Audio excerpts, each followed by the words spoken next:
An especially requested podcast and one that has resonated quite heavily with me post the NEC and all of the things I've been on. So I'm recording this a couple days after, which is why my throat is still froggy and groggy. But let's get into it. You can be the most supportive, generous, and well-intentioned person in the room, and someone will still walk away and decide that they just don't like you. Not because of what you did, but because of what you represent to them.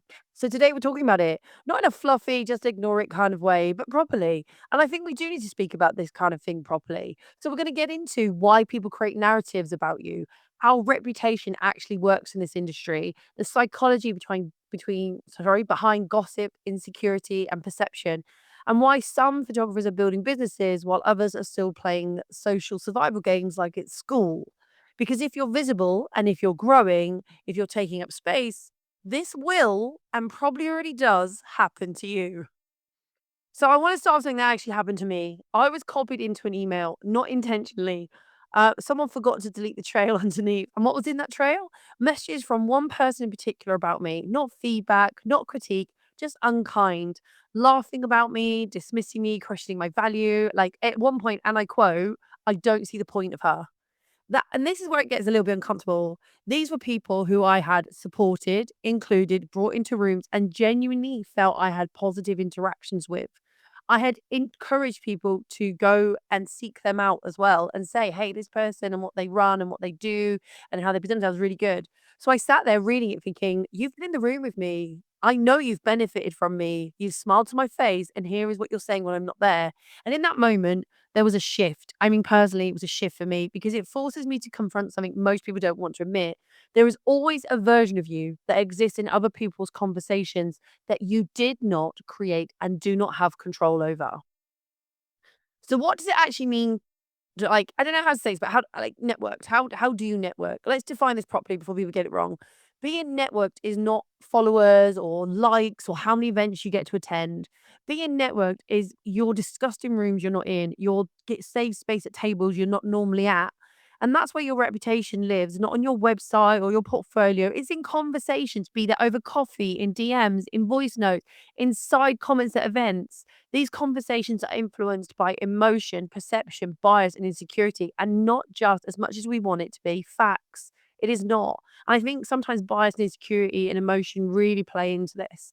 Now, you can't control someone's perception of you. I think that's very clear. We need to understand that. And we also need to make sure that we don't think that everyone has to like us. That would be very unhealthy for you. We don't need to do that. But I do think there is a point where people try to rewrite you, and we sometimes don't feel comfortable with that. 2 seconds. My robo hoover has just started for no reason. I don't know if you can hear it. Maybe in the editing I'll get rid of that, but anyway. So let me give you another real example. I invited someone to a meeting. They weren't originally included, but I felt like, they'd asked, and I said, yeah, yeah, yeah, come along to this meeting. It'd be interesting. And I knew that I could bring them in. It wasn't like I was surprising the other party with them. But afterwards, they went around saying that they'd been personally invited by the main person. Not that I had been invited and took them along, but that I was just there and implied that I was the hangabouter. I was the Klingon. And that's not a misunderstanding, that's completely rewriting what happened, and I have to say, it kind of annoyed me a little bit, but I am aware there's a psychology in this. It tells me something very important. These people who say stuff like this, they don't like to be seen as someone needing help. They don't like the idea that they're being brought in, they're not actively being sought out, and they don't like not being central. So they adjust the narrative to protect their identity, and it's not always malicious. But it's definitely defensive, and I've had this a few times. Not loads, I'm gonna say. I can't be like, "Oh my god, everyone's like this to me," because 'cause I'm not like that. But, sometimes it surprises me when someone might ring me up and say, "Hey, can I come with you to this meeting?" I'm like, "Yeah, yeah, yeah, come along if I heard you having I just wanna see if I can, like, start introducing myself." Yeah, and then they rewrite it like they were invited and they brought me along. I've had that. I've had that a few times, and I'm very reluctant now. I always say I'm not gatekeeping, but I'm always cautious who I do invite. And once you've burnt me or you act in a way that I find that doesn't fit in, I'm never gonna take you again. So there is a psychology behind all this though. I mean, if we're gonna zoom in, because this isn't random behavior, there are real psychological drivers behind why people talk, twist, and reshape narratives. And some of that, I have to say, in my experience, has come from identity protection. People need to feel competent, relevant, and self-made. If your presence challenges that, they will unconsciously or rather consciously reshape the story so they feed and feel in control. They're the ones that were wanted. They're so important. They were wanted. Fine. Okay. There's also social positioning. In small industries like photography, status is subtle and it's not just money. It's about who knows who gets invited where, who's seen as important. Talking about others becomes a way to position yourself within that hierarchy. And I'll be honest, it happens a lot in many industries, but this one's really sloppy. The idea that you're going to be known as the gossip or the bitchy one or the rude one, I don't think that's going to position you very well. And it's something I learned as a very young person, maybe as a kid, but I still use it now. If someone's busy bitching about you, they ain't working hard enough. And I don't have the time to sit there and do that. I've been able time to do this podcast, but they sit down and do it. But I want to hear it because at the photo show, a couple of people came to me for some advice. We were ooh, Freudian slip. We were sat talking, and that's quite a great Freudian slip there, isn't it? We were sat talking and, a couple of people brought it up that, they were asking about social media advice. They go, how do you deal with this? And I was like, sometimes you don't deal with it. You let it happen because what eventually happens with people who talk nasty and lie, they get caught up in it and they get found out. And then people don't want to be in the rooms with them. They don't want to be seen. There's a reason why people don't get booked for talks. There's a reason why people don't get doors open to them eventually. There's a reason why your attitude goes before your work and suddenly people don't want to be around you. This happens. It might not be fast. It might also be fast, but sometimes it's often slow. But I think when we're adults, we start to notice it. And I think when you're comfortable in your position in this industry, when you feel steady and you realize, okay, I'm good, I know it, you start to notice this and you don't want to be around those people. Okay. I also think there's an element of cognitive bias. People don't see reality. They see patterns that confirm what they already believe. So if someone decides that you're arrogant, they'll look for you being arrogant. If they think you're too much, which is something that happens for me, they'll look for signs that you're too much. They will filter everything out about you except those things. So they will ignore the fact that you were sat quietly for a couple of hours. They'll be like, oh my gosh, she's always talking. I was sat actually for 3 hours over there quietly playing on my laptop. They won't look at that. And that happened to me another show I was at. Someone said to me, "Oh, she's always talking. Oh my God, like there's no space." And I was like, "Actually, I didn't speak to any of you all day. I was working on an assignment." "Oh yeah, but all the other days." I'm like, "The other days I was only here for half an hour, so I'm not really sure how that works." But yeah, sometimes people just want that. They look for the signs. They look for it. Our brain wants to make patterns as well, and we will. And then we'll pass that information on, and we'll kind of exasperate it, so it makes it look like and exaggerate, and we'll make it look like it's been happening for a lot more. There's also this insecurity in comparison, and I don't want to sugarcoat it. If you are at any point visible, confident, and progressing, you will trigger people who feel stuck. And instead of self reflecting, many will externalize that discomfort. They will be quite rude, mean, nasty. I don't know how else to say it. It happens. And you can say, oh no, it doesn't happen. It does. It does. I have been in rooms where I've heard people say stuff. And I'm like, what do you want about? That's not even what happened. I heard somebody retell a story from a show that I was at that literally did not happen the way they said it happened. Because you know why? Because I was stood right next to them. They said this person had walked into the room, had ignored everybody, was incredibly rude. No, the person walked in the room and greeted all of us to the point where they were shaking my hands. I admired their ring on their finger because they were shaking our hands, everybody's. I'm not saying it doesn't happen, but I do think there are some people who really, really just aren't aware of what they're seeing. I also think that one of the ones that's a big player in this is belonging and group dynamics. Gossip builds connection. I don't think it's a good connection, but it does. And there's an uncomfortable truth. We both have the same opinion about somebody, so therefore we've got a sense of bonding, even if that opinion is flawed. And what it tells me is that you two, if you bond over that kind of level, it's superficial, it's not healthy, and it will mean that you two will gossip about each other. It's never good. Okay. I want to do a balance check here though, because this isn't about you're perfect, everyone else is awful conversation. It really isn't. Sometimes you will be misunderstood because of how you show up. And as somebody like me, I know I have been. If you are direct, which I am, or focused, confident, or boundary led, you're not going to be universally liked. And that's okay. It's not a flaw, but it's something to be aware of because impact and intention are not always the same. You might mean I'm being efficient, but other people might experience it as, oh, they're being quite dismissive. And that doesn't mean you should shrink, but it does mean you need to stay self aware because different people perceive you differently. And it does mean sometimes you change your conversation or your pattern or how you approach them in a slightly different way, which is something I'm learning. And I know all of us are learning to do, but I especially have to learn this because I am very direct.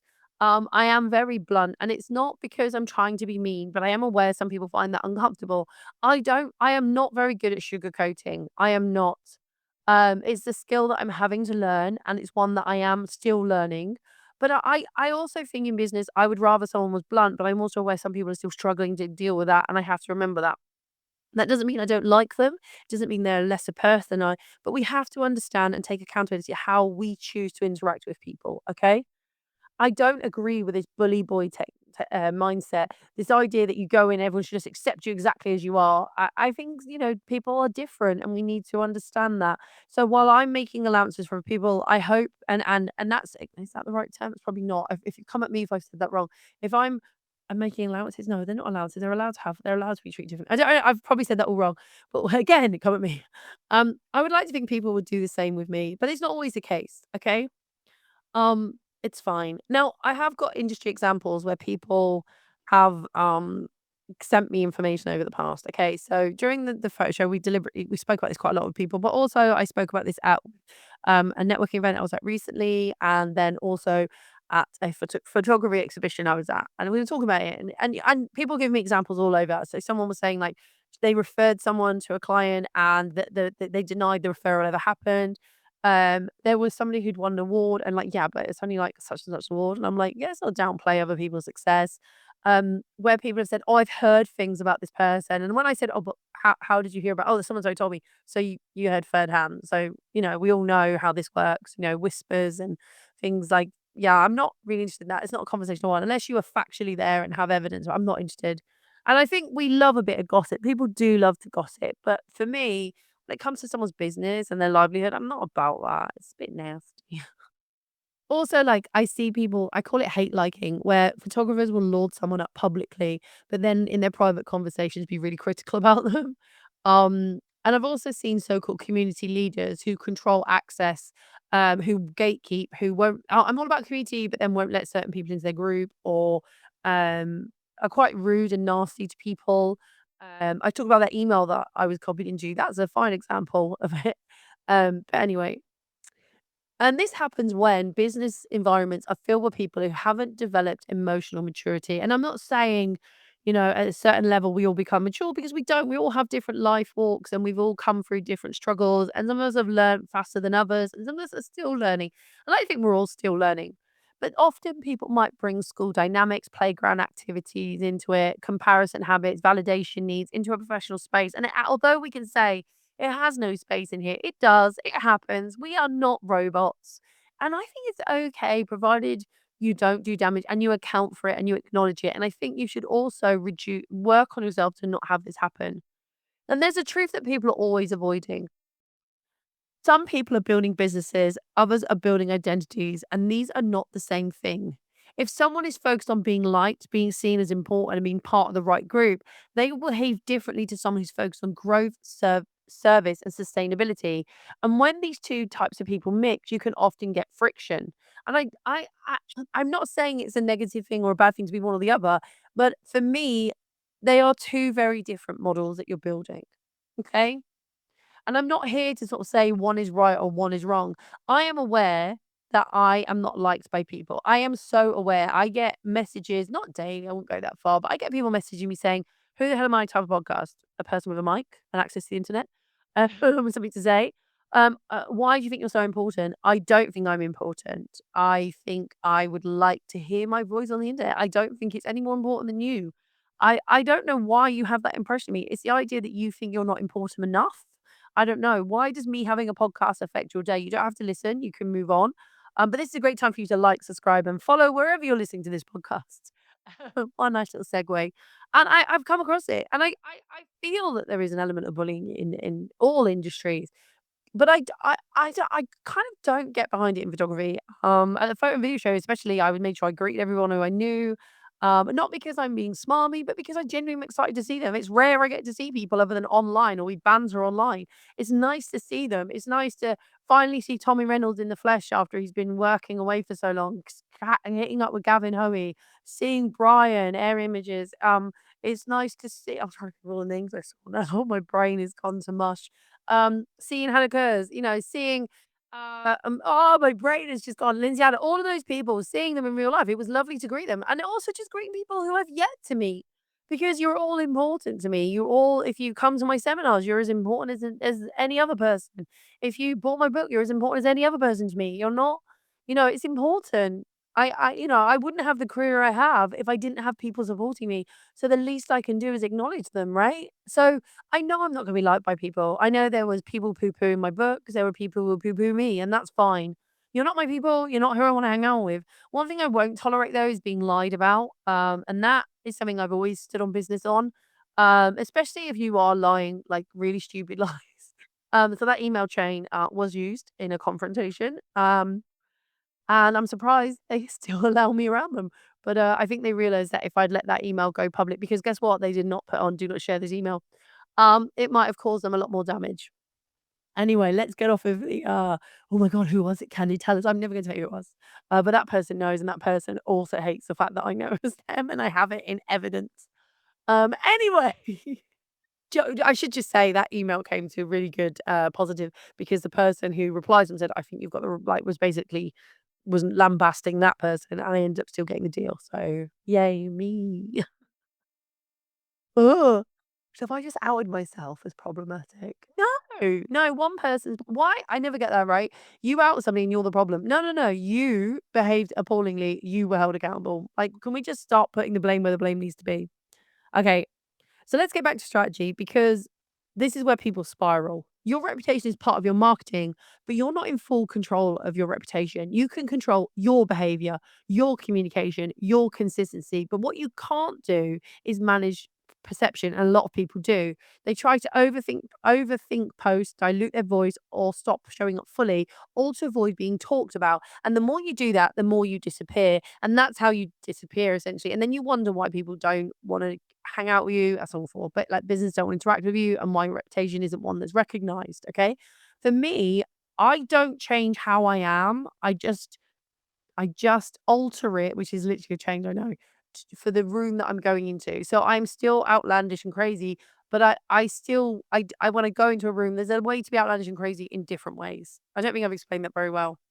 I hope you get what I mean, okay?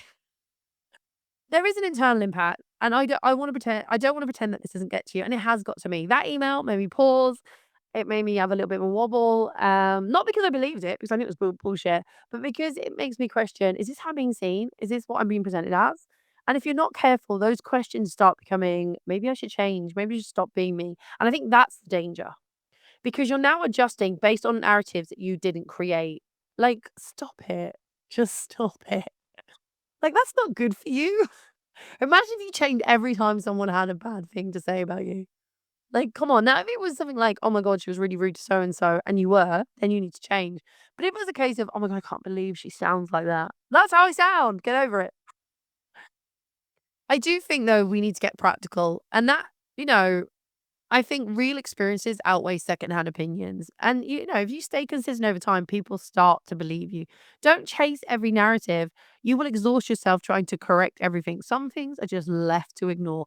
I had a choice where I could confront somebody over a lie they told about me. And I loved, and you're going to think I'm evil, I loved when they saw me in a room with them and I was doing a presentation on reputation, and I brought up this scenario and I looked them straight in the face and said, "Imagine lying about people. They know you've lied, and now you're sat in the audience listening to them talk about what exactly you did. Just be grateful that I don't anonymize this." They shit themselves. Because if you can identify yourself with anything I'm saying in negative, then perhaps you are the person that I'm talking about.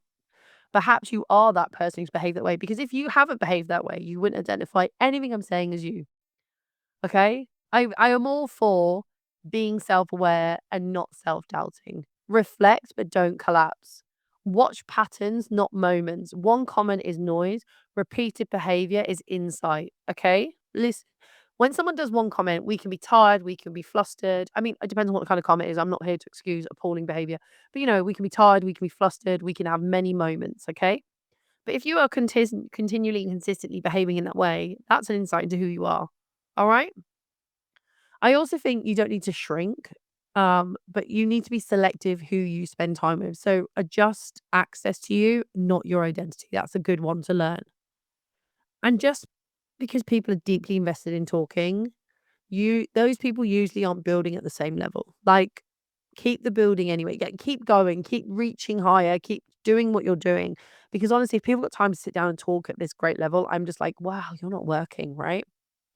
I'm going to leave this with you because that email didn't stop me. It made me sharper, more pointed, because I understood something very, very clearly. Not everyone who benefits from you will respect you. Not everyone who smiles at you supports you. And not every opinion about you deserves your energy. But not every criticism is malicious. Not every perception is wrong. And not every uncomfortable moment should be ignored. The power is always in knowing the difference. God, that's a deep episode. Yeah. So if you've ever had that moment where you're like, what do people really think? I want to know. Did it make you shrink? Did it make you sharper? Has there been a moment where you've been like, what the hell are you talking about? That didn't even happen. I want to know. Let me know. Hit me up. I love a good gossip. I'm joking. I'd love to know because I don't want names or anything like that. But I know that when I spoke to a lot of you, this was happening. And I think it's interesting. I think, and I also want to acknowledge it happens in every line of work, even in like my friend who is she's a nursery school teacher, and she says parents will come to her and slate other parents. And she's just like, "What?" You're like, "Mums, like, chill out. Your dad's mums, chill out. Why are you like this?" I've seen it at, I've seen it at events, even down to, like, a cake show I went with my friend's grandma, where people were, like, slating someone's cake and then smiling at her when she came through, like, it happens. I think it's part of our human condition, but I think when it comes to business, it's a whole different ball game, and you could land yourself in a whole lot more trouble.